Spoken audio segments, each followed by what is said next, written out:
Consider a bar of length L and tapering uniformly diameter D2 to D1 and subjected to axial load W. The extension of the bar will be options दिए हैं 4WL pi by pi D1 D2 E, B 4WEL by pi D1 D2, C pi WEL by 4D1 D2 and D 4WL by pi D1 pi WL by 4D1 D2 E।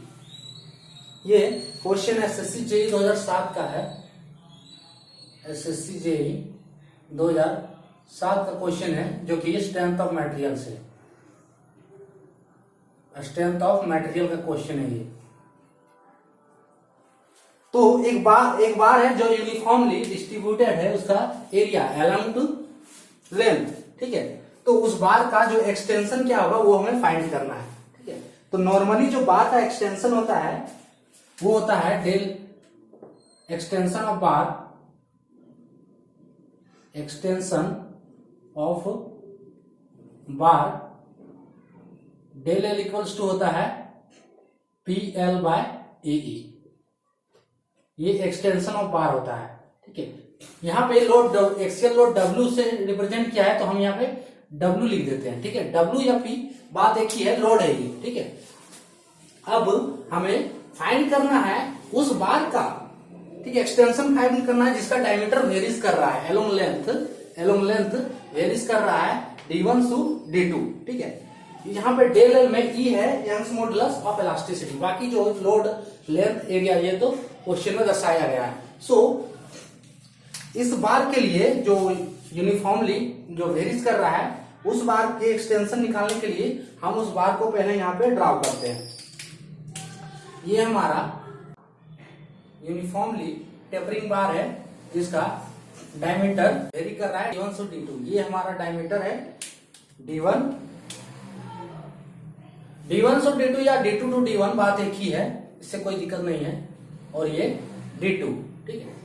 हाँ, numerical के condition में ये diameter पे फर्क पड़ सकता है, लेकिन यहाँ पे एक्सप्रेशन से कोई दिक्कत नहीं है।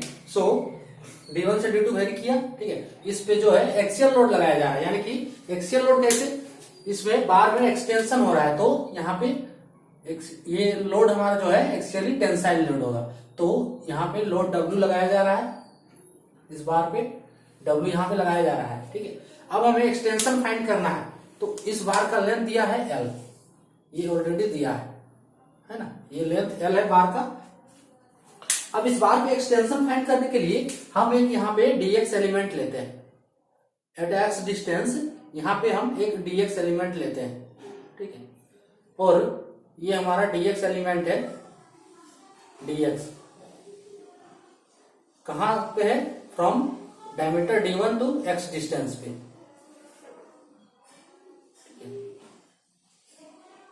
इस बार का डायमीटर क्या है, वेरीज कर रहा है एलोंग लेंथ, इसलिए इसका बार का जो है एरिया भी लेंथ के एलोंग क्या करेगा, वेरीज करेगा, ठीक है। सो एक्सटेंशन ऑफ बार यहां पे हो जाएगा, एक्सटेंशन ऑफ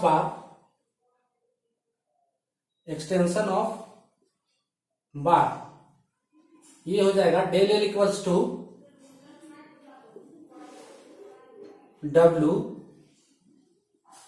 dx, ठीक है, बाय ए। अब चेंज इन डायमीटर है, ठीक है, change in diameter per unit length, इसमें क्या आ जाएगा, change in diameter per unit length,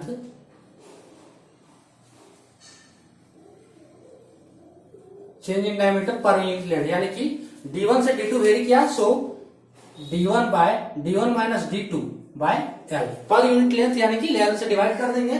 अब in the direction of x, यानी कि diameter change in diameter per unit length, change in diameter per unit length in the direction of x और with respect to x of x। तो ये हो जाएगा D1 minus D2 by L into x, ये हो जाएगा। Initial diameter क्या है, इनिशियल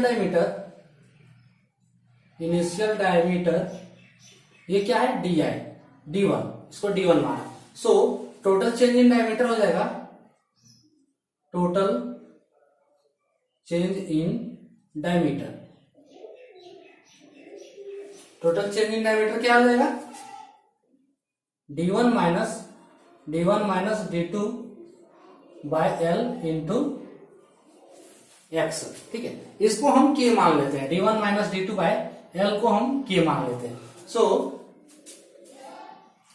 D1 माइनस D2 को हमने K मान लिया। अब यहाँ पे टोटल चेंज इन डायमीटर यानी कि D, जो total change in diameter D है, ये हो जाएगा D1 माइनस K एक्स,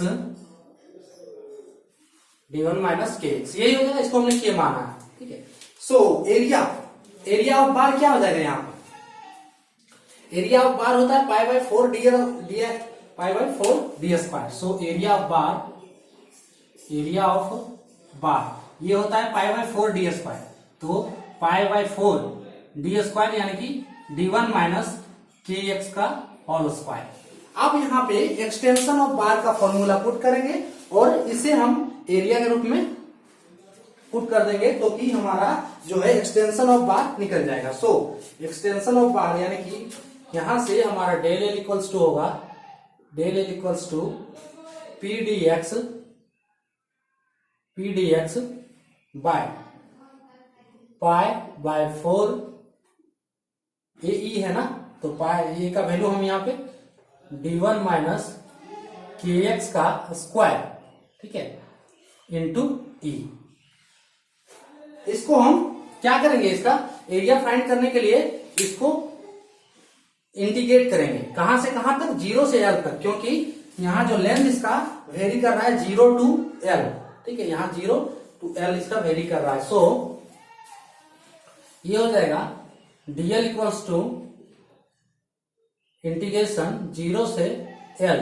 यहां पे हमारा कांस्टेंट टर्म जो है उसको हम बाहर कर लेते हैं। ठीक है, तो पहले हमारा कांस्टेंट टर्म कौन कौन सा है, P, ठीक है, P बाय पाई बाय 4 ऊपर जाएगा तो ठीक है, और E भी हमारा यंग्स मॉडुलस क्या है, मटेरियल के लिए कांस्टेंट है। सो 0 से L, तो ये बच जाएगा 1 माइनस D1 माइनस के एक्स का स्क्वायर, ठीक है, इंटू dx। अब ये किस फॉर्म में है, integration of x to the power n, integration of x to the power n dx। ठीक है, इसका इंटीग्रेशन तो आप लोग को पता ही होगा, ये बेसिक है। ठीक है, x to the power n dx क्या होता है, x का power n plus 1 by n plus 1। ठीक है, ये होता है। सो इसका इंटीग्रेशन कर दीजिए आप लोग। ठीक है, ये तो कर ही सकते हैं। तो ये इसका इंटीग्रेशन जब कीजिएगा, सो ये हो जाएगा 4p बाय पाई ई, ये हो जाएगा आपका 1 बाय D1 माइनस के एक्स। ठीक है, कोफिशिएंट D1 माइनस के एक्स माइनस 1, और इसका कोफिशिएंट k, तो k से डिवाइड हो जाएगा। सो ये इसका आप लोग इंटीग्रेशन करके देख सकते हैं, यही आएगा। ठीक है, माइनस के 0 टू L। ठीक है, यहां माइनस माइनस कट जाएगा, तो ये हो जाएगा equals to 4p by pi e, के बाहर कर देते हैं यहां से। ठीक है, के बाहर कर देते हैं, तो यहां क्या बचेगा, 1 बाय D1 माइनस के एक्स। ठीक है, अब यहां से L का वैल्यू जो लिमिट है उसको पुट करते हैं। सो 4p या W, हमने यहाँ P लिख दिया है। ठीक है, कोई दिक्कत नहीं है इससे, P या W आप एक ही, ये लोड है। ठीक है, सो चलिए W कर देते थे यहाँ, इससे कोई दिक्कत नहीं है, ये लोड ही बता रहा है। ठीक है, ये लोड ही बता रहा है। ठीक है, तो 4W बाय के पाई ई, ये हो जाएगा, जब इसका लिमिट पुट करेंगे 0 टू L, तो ये हो जाएगा 1 बाय D1 माइनस के इंटू L। ठीक है, 1/d1 माइनस के इंटू एल माइनस 1 यहाँ 0 करेंगे तो ये टर्म तो 0 हो जाएगा, ठीक है। सो 1/d1। अब k का वैल्यू पुट करते हैं यहाँ पे, तो k का वैल्यू जब पुट करेंगे तो 4w बाय, इसको अभी रहने देते हैं, अच्छा चलिए इसमें भी कर देते हैं। तो k का वैल्यू क्या था, d1 minus d2 by L, तो यहाँ पे d1 माइनस d2, एल ऊपर जाएगा से 4wL, ठीक है। यहाँ पे k का वैल्यू पुट करेंगे तो 1/d1 माइनस ये हो जाएगा d1 minus d2 by L into L minus 1/d1, है ना। ये कैलकुलेशन आप लोग खुद कर सकते हैं, यहां हम कर दे रहे हैं। सो ये एल कैंसिल हो जाएगा, तो ये टर्म हमारा बचेगा, ये टर्म है 4wL d1 minus d2, d1 minus d2 1/d1 minus d1 plus d2, है ना, माइनस 1/d1। यहां से d1 cancel, equals to 4wL by d1 minus d2। अब इसका एलसीएम लेते हैं, तो एलसीएम क्या आ जाएगा इसका, 1 ये टर्म कैंसिल हो गया है, d1 कैंसिल हो गया, यानी कि d1 इसका एलसीएम लेंगे क्या आ जाएगा, d1 d2 हो जाएगा, है ना। यहां से d2 कटेगा तो यहाँ पे d1 माइनस d2, है ना। यहाँ इतना तो आप लोग समझ सकते हैं जी, ये कैलकुलेशन आप लोग कीजिएगा। तो अब यहां से ये टर्म कट जाएगा पूरा, ये और ये कट गया। सो डेल एल का वैल्यू क्या आया, डेल एल इक्वल्स टू क्या क्या बचा, यहां पे देखिए हमने ये छोड़ दिया, ठीक है, थोड़ा मिस्टेक है ये सब, ये छोड़ दिया हमने। ये कैलकुलेशन आप लोग कर सकते हैं, कोई दिक्कत नहीं, ये हमने छोड़ दिया, ये लिख दिया, है ना, यहां पे भी हमने लिख दिया। सो अब ये पूरा टर्म क्या हो जाएगा, 4wL bye e d1 d2, ठीक है, 4wL बाय, ओहो इसका हमने कैलकुलेशन करने के लिए सॉरी पाई भी हमने छोड़ा हुआ है, तो हम ये हमारा हो गया 4wL by pi e d1 d2। ये हो गया एक्सटेंशन ऑफ बार, जो यूनिफॉर्मली टेपरिंग है d1 से d2, तो ये हमारा एक्सटेंशन होगा बार का 4wL by pi e d1 d2, ठीक है, 4wL by pi e d1 d2। तो ये था आज का हमारा क्वेश्चन। तो इसका आंसर क्या हो जाएगा, 4wL by pi d1 d2, 4wL by pi d1 d2, option A, ठीक है। ये नहीं होगा, ये भी नहीं होगा और ये भी नहीं होगा। So consider the bar of length and tapering uniformly diameter d2 to d1 and subjected to axial load w, the extension of the bar will be, इसका आंसर होगा option A, 4wL by pi d1 d2। तो ये था आज का question. जय हिंद।